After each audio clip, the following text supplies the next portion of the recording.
Well, hello, and thanks for joining us for another deep dive. My name is John, and this is Pastor Shawn. He's the lead pastor of Family Worship Center in Lakeland, Florida. Our goal for these conversations is to dig deeper into the gospel of God as we unpack some key points from Pastor Shawn's Sunday messages. We hope that this will be a catalyst for discipleship in your life and hopefully lead to more conversations with your family, your friends, and your small groups. And so, Pastor Shawn, we're continuing in this series called 40 Days. Yeah. Once again, would encourage all of you, if you haven't caught up on the messages, that you'll kind of be out of the loop if you haven't. So I would encourage you to pause this, go catch up, and then jump back into the conversation. Real quick, because the series is called 40 Days, I know you hit on this a little bit, that it's not so much about the number 40 as it is the season of time. Yeah. You kind of mentioned briefly this idea of numerology, which there's a lot of books out there, lots of money being made off of this concept of numerology, where people go into the word and really kind of capitalize on all of the number patterns. Would you just speak maybe briefly to where we should find ourselves in all of that? How can maybe we sort through some, hey, you should read this, or you should, study this? How can we be careful to not be distracted by things that maybe aren't helpful to our faith or aren't productive to our walk? Yeah. A lot of times we can look at something and in the study of numerology and try and extract a prediction. So, okay, I had this happen to me. Now there's going to be a season of sort of transformation. So 40 is a number of transformation. In the next 40 days, I'm going to go through this, then I'm going to be done. The majority of the time we were looking backwards. It's not like God said you're going to be in the wilderness for 40 years, right? They were in the wilderness for 40 years. There were times that they would go up and they would be on a mountain for 40 days or whatever. It was always, usually it was after the fact that they would see, oh, that was 40 days, or oh, that was 40 years, or 3 days, or whatever. There were certain predictions, though, prophetic, where Jesus said, I'm going to be in the belly of the earth for 3 days. So they could have used that to say, oh, I need to be at the tomb in 3 days, so I'm there when he resurrects. They didn't, but they certainly could have. So, yeah, I mean, numerology as a study is sort of fun. It is fun, to be fair. But I just wanted there to be demonstrated the significance of time, not necessarily 3 days, 40 days, 21 days even. That is not to take away from people who choose to do 40 days of purpose or 21 days of prayer and fasting or whatever. These are good. They're good numbers. They're good. I don't know, just kind of a bar to set, just to say I do need to give something up longer than an afternoon. Right. But using it as a predictor that this season in my life is only going to be 40 days, that's hard to do. Yeah. Okay. That makes sense. Thank you. So in week 3, you jumped into the book of 1 Kings, and we have this crazy story of Elijah who is calling down fire onto the mountain to consume this sacrifice, and then before he knows it, he is running for his life. Yeah. Running from Queen Jezebel, King Ahab, and he finds himself on this mountain in this cave. And you brought out the point that we can be at the right place, but in the wrong space at the right place. He was at the right mountain, but he was not supposed to be in that cave. And you said, it took faith to get where we are, but you have to keep following God. You don't just stop when you get there.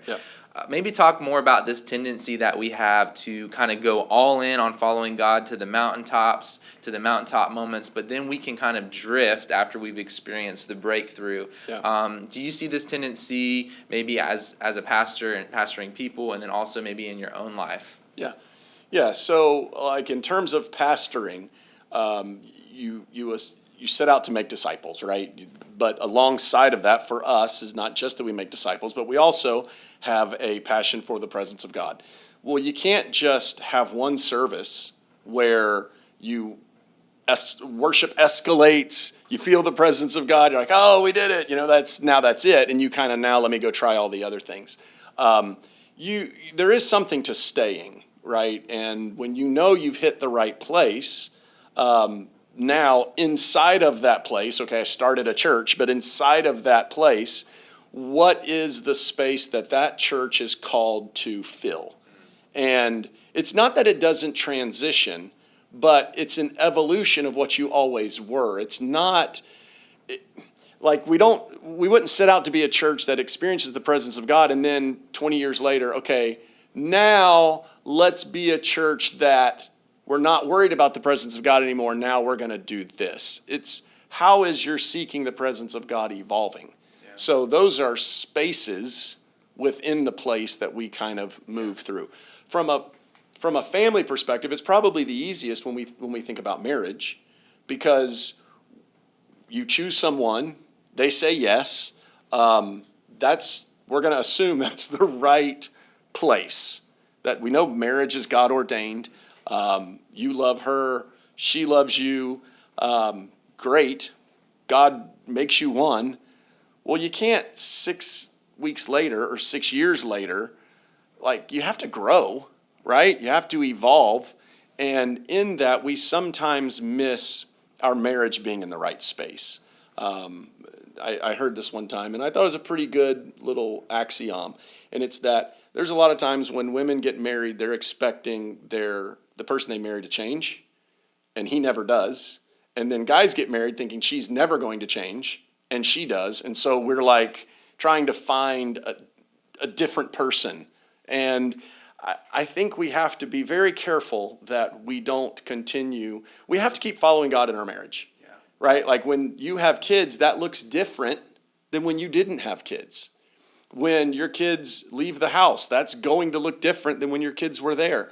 So these are all spaces that are within the place of marriage, but I don't need to live like my kids are out of the house today.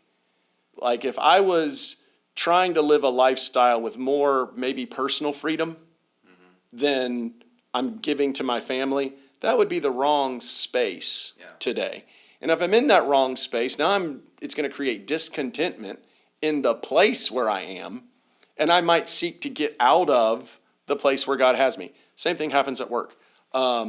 You'll find people that this is the company I want to work for, this is the place I want to be, this is the church I want to be, whatever, and they're in, but then they don't find the right team, or they don't find the right position, and they get really frustrated, and sometimes they leave the place they should have been because they never made it to the right space. So I guess what I'm rambling to say is if you follow God to a place, don't think you're going to ever stop following him. Yeah, if it takes faith to get you there, it's going to take faith to remain. Absolutely. Yeah. Yeah. No, that's great. So after kind of before this cave moment, kind of backtracking a little bit, Elijah is up on the mountain. He calls down fire from heaven. And obviously there's the other prophets of Baal on the mountain. They're obviously their God, it didn't work. They're praying and it didn't work. And so he ends up going in with the other good prophets, slaughtering these prophets of Baal. Yeah. And it's pretty violent. But you'd mentioned, today we don't battle against flesh and blood. This is we're not called to violence in that sense, but it's a spiritual battle. I think sometimes reading the Old Testament and then reading the New Testament, and we see that scripture, we don't battle against flesh and blood. Sometimes it begs the question, well, what happened? Why is it that the people of God then, it seems like they did battle against flesh and blood, but now we don't battle against flesh and blood? What kind of transition happened to bring us to this place where we're more spiritually focused or spiritually minded? Yeah.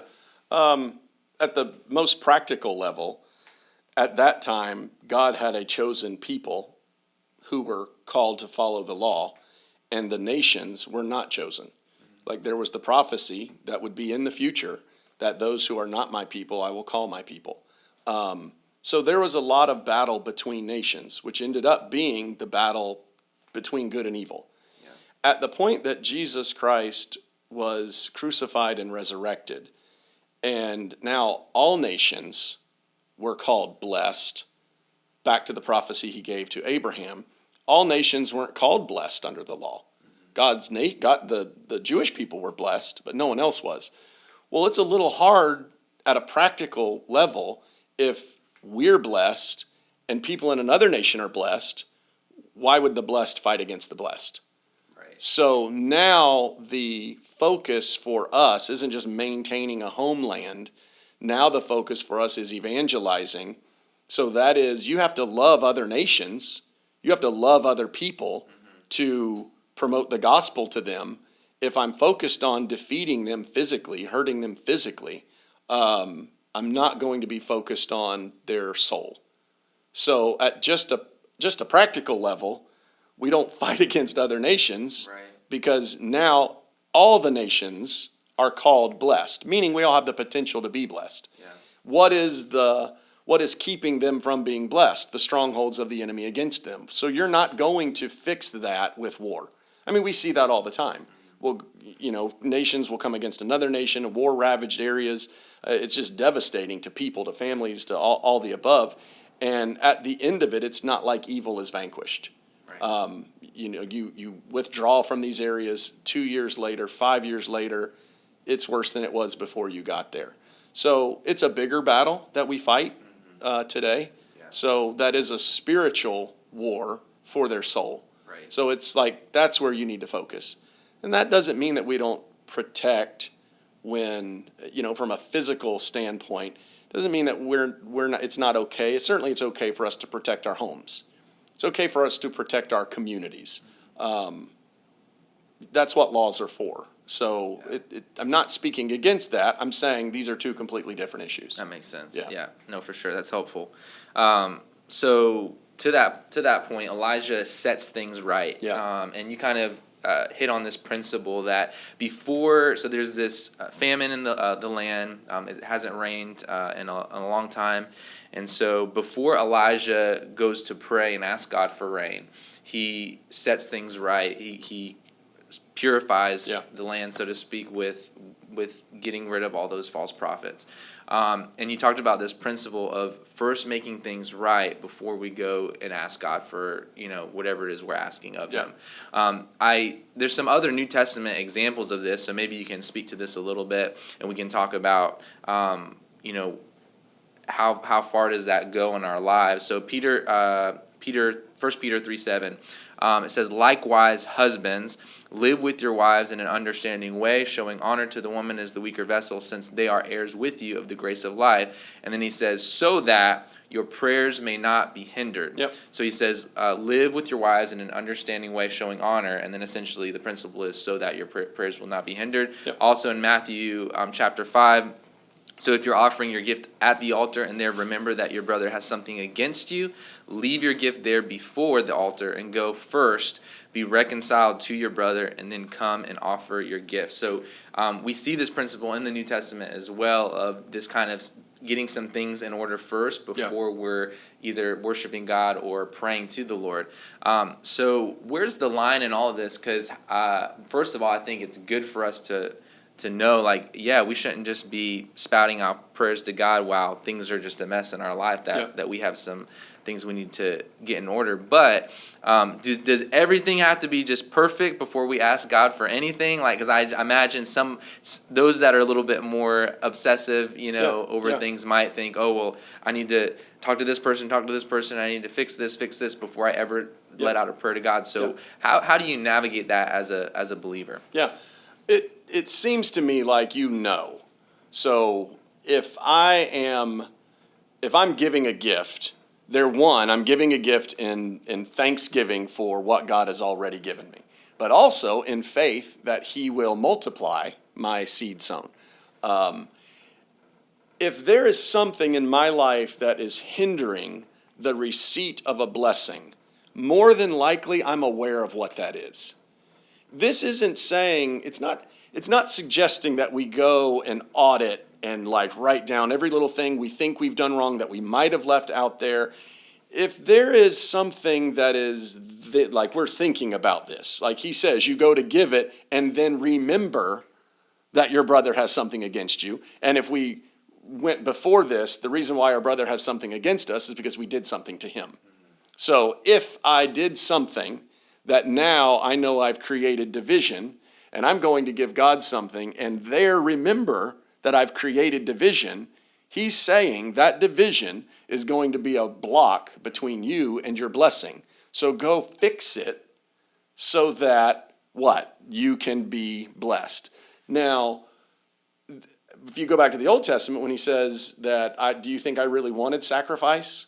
Do you think I really wanted your songs? Take away from me your sacrifice. Take away the noise of songs, because what I really want is for justice to roll like a river. So the point of all this really is that goodness is on the earth.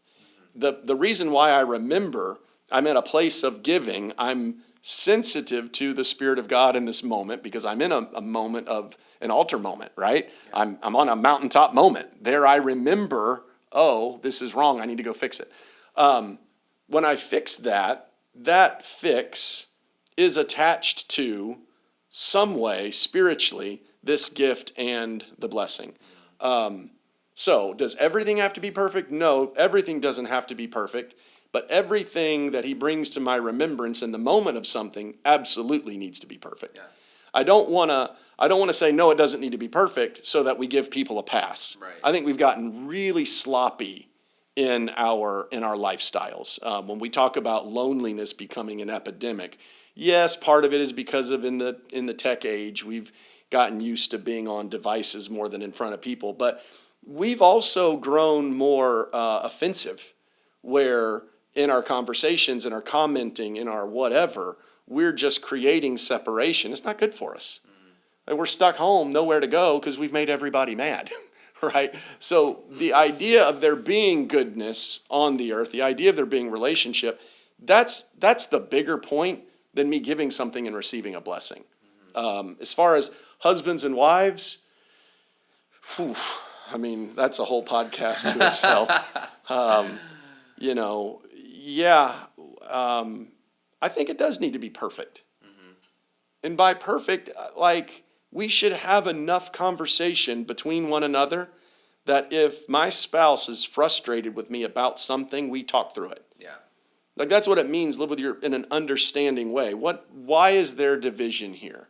Why doesn't Monday feel like Thursday did? What did I say? I mean, I'm assuming you could speak to this, John. If you've done something and Greta's a little frustrated with you, even if she doesn't say anything, don't you realize it after absolutely. A few days? Yeah, I know. After 5 minutes, yeah. Okay, so what I do sometimes, so just to throw myself under the bus, I realize it as well. Yeah. But if I don't want to deal with it, I just ignore it. Sure. Well, that's not understanding, right?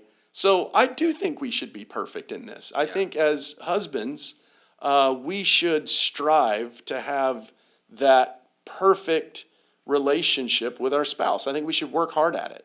Mm-hmm. So perfect, why not? Yeah. That's what Jesus said. I mean, again, that's not going to be every single area, but it's going to be that area. Yeah. It's going to be the one you remember. It's going to be the one you know about right now. Yeah. So fix that. Like, before we worried about everything, I can't fix what I don't remember. Mm-hmm. I can't fix what I'm not thinking about, but I absolutely can start where my heart is. Yeah. So yeah, let's be perfect there. Well, even the word perfect in the New Testament, right? When Jesus says be perfect as I am perfect, it literally means whole, complete, that's good.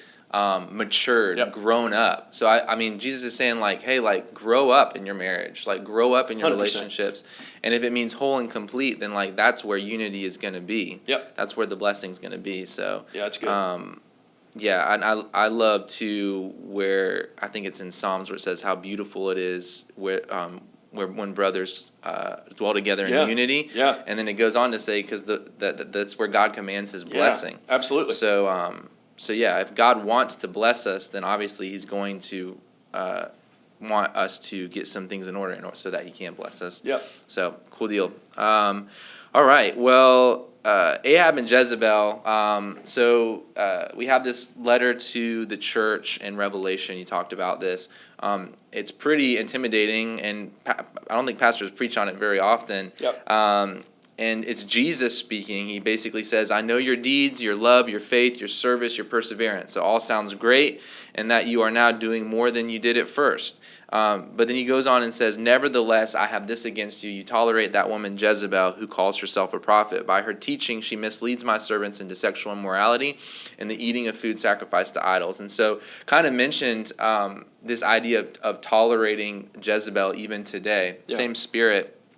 So you already you mentioned in your message a couple ways that you see that. You talked about sexual immorality, both in men and women. What are maybe some other ways that the church is tolerating Jezebel today that we need to watch out for? I mean, Big C Church.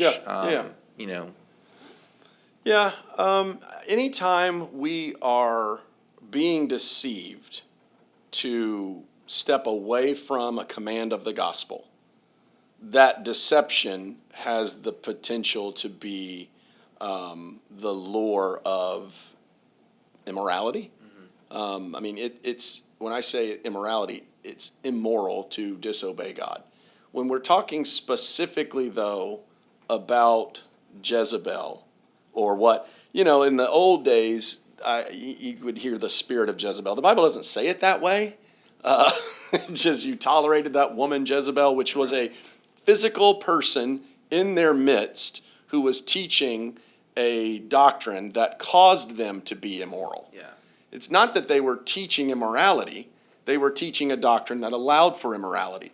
So if I could be just very frank, any doctrine that would lead the church to embrace any measure of immorality would be Jezebel. So I think the hyper grace teaching and this may not be what you were asking, but since you asked, I think the hyper grace teaching of the last decade has allowed for immorality in the church.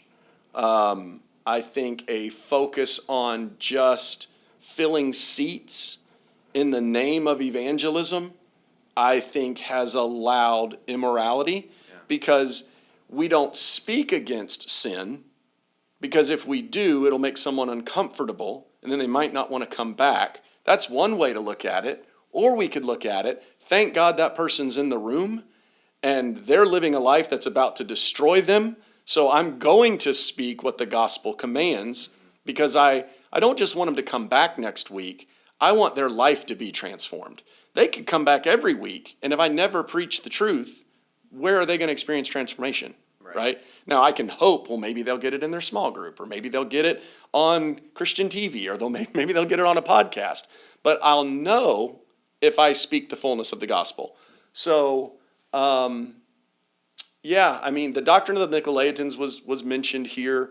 The doctrine of Balaam was mentioned there as well. That is all, there's all this immorality and sort of eternal security wrapped up in that. Mm-hmm. Do I think that flows from Jezebel? I do. Mm-hmm. Yeah. So, and that makes sense. What about altars? Like, we see that they had these altars to Baal. An altar is kind of a foreign. I think, at least in the West, it's not as common. I mean, if you go to India, there's altars everywhere. But this idea of having altars to false gods, like, is that a thing today in America? I mean, is it a thing that we have to watch out for in our own lives? Are there altars to be torn down? If that makes sense. To not, I don't know. That's all very unique language to use. What do you think? So just purely speculating, within the Christian faith, there are doctrinal positions that would be incorrect. We've seen that in the Presbyterian Church years ago. They had a split over what I feel like was members in the Presbyterian Church establishing an altar, a false altar within the church. And they were embracing immorality. They were embracing homosexuality. They were embracing maybe what we would call LGBTQ kind of issues. They were stepping away from what God's command was for pastoral leadership in the church. And so the denomination split. You had the PCA and the PCUSA. And so I think that there was a false altar set up, and one group just said, we're not doing that. And good for them. We saw the same thing in our lifetime with the Methodist Church just last year, 2 years ago. Same thing. Are those false altars? They're absolutely false altars. As soon as you change the gospel, you can call that whatever you want to call it. Yeah. They just use the word God, right? Like they worshiped God, they worshiped God, they worshiped God. But who are we talking about? Right. And that's what we do a lot of times in Christianity when we leave the gospel.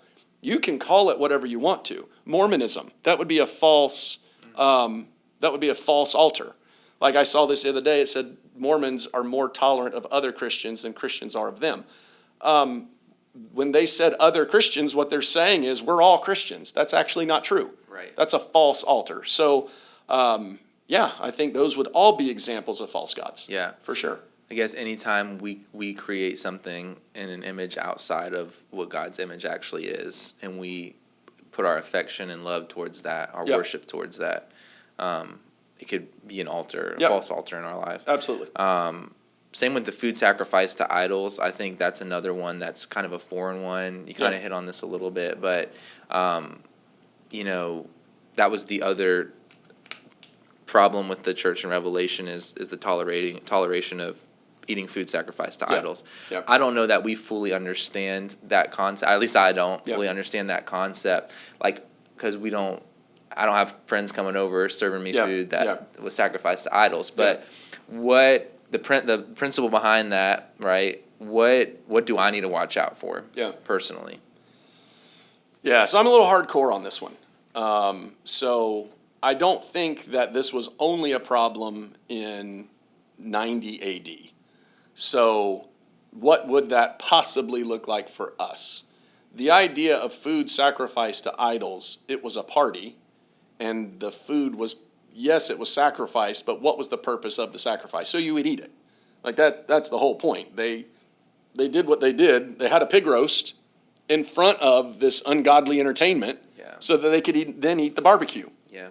If we put it in those terms, if I go to the movies and I'm watching something immoral and I'm eating a hot dog or a hamburger or whatever, I liken that to food sacrificed to idols. Yeah. I do. Because is the bigger issue the food or is the bigger issue the idol? Well, the bigger issue is the idol. Right. Right? Like Paul even said, if I didn't know that this was sacrificed to an idol and I eat it, it's no harm to me, because what is an idol anyhow? Mm-hmm. But the point was, if you're being entertained by anything that is immoral, then what you're doing in the moment is eating something that was offered to that, or at least offered before that. So, I'm probably extreme on that. But I think we have a lot of issues in our lives and in our temptations because of all the nonsense that we watch. And most of the time we're eating and drinking while we're watching. Yeah. So I just think it's a better idea to purify our what we watch. No, it's good. I mean, even as you're saying that, I was just thinking about the Lord's Supper. Yep. And, Jesus said, as often as you do this, do it in remembrance of me. So he's saying, if you're eating or drinking, do it in remembrance of me. Yeah. But to your point, it almost seems like the opposite of that would be doing it in entertainment of something that is false. For sure. So I haven't seen it like that before, but it makes sense. If we can use food and drink to honor God, then how can we can also use food and drink to dishonor him? Yeah. So otherwise, there's an irrelevance today, right? Because it's not something that's done, or it's the spirit of something that was done that still exists today. Yeah, which I think is more where I lean. Yeah, no, that makes sense. All right, jumping into week 4. We're in 1 Samuel. Yeah, and this story of David and Goliath. Lots of stuff there. We won't get into all of it, but. So King Saul was rejected by God because he disobeyed God, and he turned away from the commands of God. And so that being said, so David ends up coming and being anointed as king to take his place. In that process of David being anointed, you talked about his brothers, how God is looking at the heart. So God saw David's heart, but none of David's brothers were chosen, and the Bible doesn't tell us specifically that it was because there was something wrong with them. Right. There could have been, but we don't know that. They just weren't the right ones for what God had. And so you talked about how sometimes we can feel disappointment or rejection when something doesn't work out the way that we thought it would, or we didn't get chosen for that role or whatever it is. So what would you say to someone who didn't get picked, so to speak? What's the encouragement there? Because I think that can happen. That's probably happened in everybody's life, where it's like, it seems like, well, God, why, you went with them, what's wrong with me, Yeah, again, back to a matter of practicality in regards to whether it's hierarchy or whatever. There could only be one king. Mm-hmm. There were 8 brothers. So 7 weren't going to get chosen at the end of the day. And I don't know if that makes people feel better. I don't know if that makes people feel worse. But when God needs someone to trumpet a message, well, to trumpet that particular message, he might only need one prophet, right? And or one preacher to go into that household and speak the gospel. So when you look at, they were not chosen, David was chosen. But then when you look at what followed afterwards, 3 of them were on the battlefield and never did go challenge Goliath. David did. God saw his heart and was looking for someone who would be so moved by who God is that he would lead the nation. That's not everyone. Mm-hmm. Where I think we get messed up is wanting something we're not even called to do, and the only reason why we want it is because of sort of the pomp and circumstance that surrounds it. But most people don't want to work 70 hours a week. They want the payroll, they want the corner office, but they don't want to sacrifice years and not go ahead and elevate their lifestyle to buy a new house or buy a car, where the guy was just saving to start the business. There are a lot of people, if they don't want to do that, don't do it. Mm-hmm. Like, there's no shame in that. So we just surround ourselves with so much today that we're not called to personally. That's what actually discourages us. But if we would just surround ourselves with information and influence that helps us be better at what we're called to do, I don't think we'd be so frustrated at what we're not called to do. Most of the people that I don't know how you are, most of the people that I talk to who are frustrated about something rarely have made the sacrifices that the other person made. And when you kind of just get real in conversation, a lot of times we see it. Like, that person looks great, and they're in the gym an hour and a half every single day, and I'm just not willing to do that. Right. So I'm no longer upset that that's their life and this is mine. Yeah. They give up this. They don't drink coffee. They don't drink. They've made all these sacrifices. Okay, well, then they reap the reward. Yeah. There are people, they're great savers. They save, invest, and at 70 years old, their retirement looks very different than the person that at 30 and 40 were spending the majority of their income. If we were just honest with ourselves, I don't think we would be bothered by it. Yeah. Yeah. And maybe that's too simple, but like to say God chose David, but he didn't choose the other ones, that's true. Yeah. But it's also true that he could only choose one. And I don't know, to say that's life, I guess, is maybe depressing for some people. Well, and I think it should motivate us too, which kind of goes into our next topic. You talked about how David had a pure heart. He had a heart after God, but that a pure heart is cultivated over time. Yeah. And so if that was the thing that set David apart, was his heart that he cultivated over time, then rather than focusing on what other people are getting, or who God's calling to do this or that, if we would just focus on keeping a heart that is ready, for God to use when He is ready to use us, we'd spend more time on that than focusing on other people. Then maybe we'd actually be ready. Yeah, and we'd be ready for the thing we're called to do, right? Like a pure heart. There are a lot of people with a pure heart. There were a lot of people with a pure heart, I would assume, in Israel in that day who didn't get to be king. Mm-hmm. So we shouldn't look at, let me cultivate a pure heart to get this position. Right. I want a pure heart because I want a pure heart before God. Right. That's the goal. Yeah. Like the kingship isn't the goal. The throne isn't the goal. The goal is the pure heart. And if I have one, I'll see God. Yeah. And we all get that. Yeah. Right? Like everybody with a pure heart gets to see God. That's good. So in the end, whether you were David or whether you weren't David, in the end, we're all surrounding the same throne. Amen. And there's none of us on it. Yeah. So I'm okay with that. Absolutely. Yeah. And to that point, the idea of the reward being I feel like in church culture in general, I've experienced this, is it was kind of preached like this for a long time. Like, just wait. Like, God's got this reward for you. Yeah. And it was like the reward was the promotion. Yeah. The reward was the notoriety, the fame, the influence. That was the reward. Which it can be rewarding, but like that is not God. God doesn't do that for our glory. Yeah. He does that for His glory. And so if you ever do get to that place, it's only so that you can have more influence for Jesus. Yeah. And so you kind of mentioned that because I was going down the wrong motivation of like, well, we can cultivate a pure heart and then maybe God will choose us. But you're right. Like that's our motivation shouldn't be cultivating a pure heart so that we can be advanced and more people can know us. It should just be for whatever God wants to use us for, whether that's something with high influence or something that's just a 5 people influence.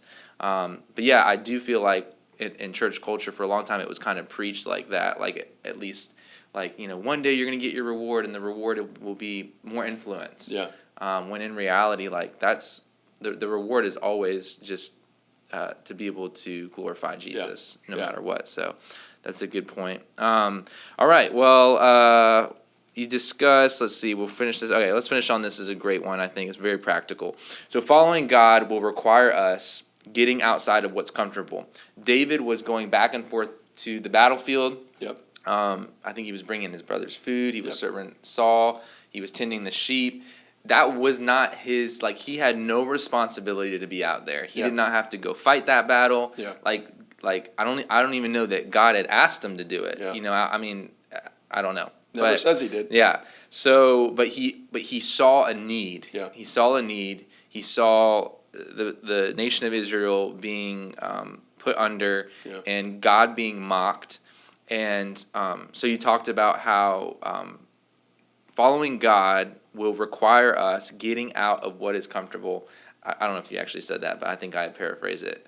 And running to the aid of those who otherwise are defenseless and getting beat up by the enemy. Yeah. So what might this look like in today's circumstances for those listening right now?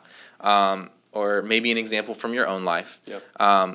What does that look like in the sense of David? We're at where we're at. We're tending the sheep. We're going to work. We're taking care of our family, and we're going back and forth. But we see this happening. What does that look like for us? It should be personal. So if I am a student and I've got maybe I'm 18, 19, and I have a brother or a mom or a dad, or a sister or whatever, and one of them is under attack. You can see, you can hear their conversation, that should bother me at my core at such a level that I want freedom for them, that even when they're not able to pray for their own battle, I'll go do that. Now, is that a lifestyle? No, I don't think people can pray our prayers. But Jesus said to Peter, Satan wants to have you, but I've prayed for you that your faith would not fail. And Peter wasn't willing to pray that prayer. Meaning, Jesus said, can you tarry an hour? He couldn't tarry an hour. They didn't pray for an hour. They just wouldn't do it. But did Jesus pray for him anyhow? Absolutely. So as a lifestyle, yes, we need to pray our own prayers. But as a life, there are times where, you know what, somebody needs to pray for me. It's just, maybe there's too much trauma in the moment. I just can't see past myself. And when we're in that with people, whether it's family, whether it's a spouse, whether it's children, people in my small group, people at work, if I'm on a work team, most people are on a work team. And if somebody on their work team is just being attacked by the enemy and that person is a believer and you know their life and your heart breaks for them, man, go to the valley, fight for them. Yeah. And by fight, I mean pray. Right. Until you see a breakthrough. I want someone else's, there should be people in my life their trauma moves me deeper than my own. Yeah. I should know what that feels like to break for someone.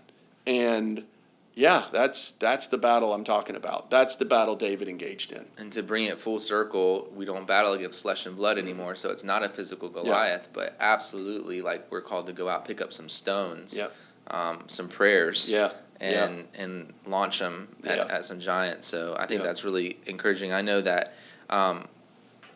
we all could get our eyes off of ourselves more and onto the people around us.